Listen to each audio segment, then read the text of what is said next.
ஆன்மீக நண்பர்கள் அனைவருக்கும் அன்பு கலந்த வணக்கங்கள். இன்றைக்கி நாங்கள் ஆன்மீகம் சம்மந்தமான பதிவில் என்ன விடயம் பார்க்க போகிறோம் அப்படின்னு சொல்லி பார்த்தீங்கன்னா, பிரம்ம முகூர்த்த தீப ரகசியம் என்ன அப்படின்னு சொல்லி பார்த்து தெரிஞ்சு கொள்ளலாம் வாங்க.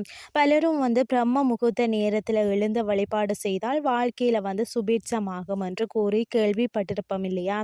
இன்னும் சிலரோ பிரம்ம முகூர்த்த நேரத்தில் எழுந்து தீபம் ஏற்றி வழிபாடு செய்யும் வழக்கத்தையும் வைத்திருப்பார்கள். இப்படி தீபம் ஏற்றி வழிபாடு செய்வதன் மூலம் அவர்கள் நினைத்த காரியம் நினைத்தபடி நடந்தேறும் என்று சொல்லப்படுகிறது. ஆனால் ஒரு சிலருக்கோ இப்படி தீபம் ஏற்றியும் அவர்கள் நினைத்த காரியம் நடக்கலன்னு சொல்லி வருத்தம் இருக்கும். அப்படிப்பட்டவர்கள் எந்த முறையில் தீபம் ஏற்றணும் அப்படின்னு சொல்லி நாம் இன்றைக்கு பார்த்து தெரிஞ்சு கொள்ளலாம் வாங்க. தெய்வத்தை வழிபாடு செய்யக்கூடிய ஒவ்வொருவரும் கண்டிப்பாக செய்ய வேண்டிய ஒரு செயல் என்றால் அது தீபம் ஏற்றுவது தான்.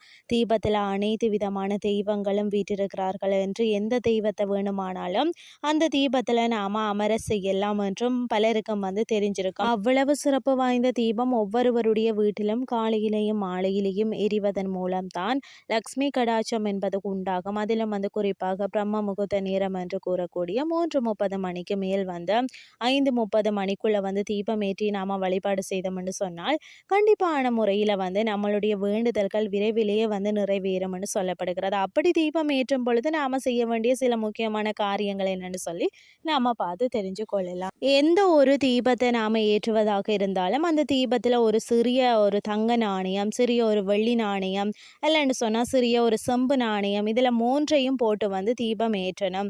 அப்பொழுது தான் வீட்டில் ஐஸ்வர்யம் பெருகும் என்று கூறப்படுகிறது.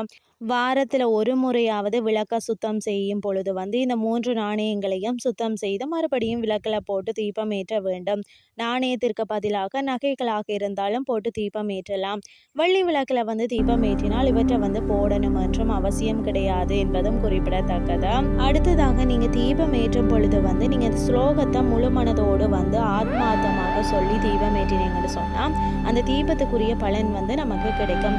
மேலும் நாம எதை நினைத்து தீபம் ஏற்றோமோ அவை அனைத்தும் கிடைக்கும். எதையுமே நினைக்காம கூட இந்த ஸ்லோகத்தை சொல்லி நீங்க தீபம் ஏற்றினீங்கன்னு சொன்னா உங்களுடைய வாழ்க்கையில அனைத்து விதமான நன்மைகளும் உண்டாகும் என்று சொல்லப்படுகிறது. பிரம்ம முகூர்த்த நேரத்துல மட்டுமில்லாமல் எப்போதெல்லாம் நீங்க தீபம் ஏற்றுறீங்களோ, எத்தனை தீபம் ஏற்றுறீங்களோ அப்பொழுதெல்லாம் இந்த ஸ்லோகத்தை கூறி நீங்கள் ஏற்றுங்கள், நல்ல பலன் கிடைக்கும். என்ன ஸ்லோகம் அப்படின்னு சொல்லி பார்த்தீங்கன்னு சொன்னா, அதாவது சுபம் பவதி கல்யாணம் ஆரோக்கியம் தன சம்பதாம் சத்ருபுதி விநாசாய தீபஜோதி நமஸ்தே.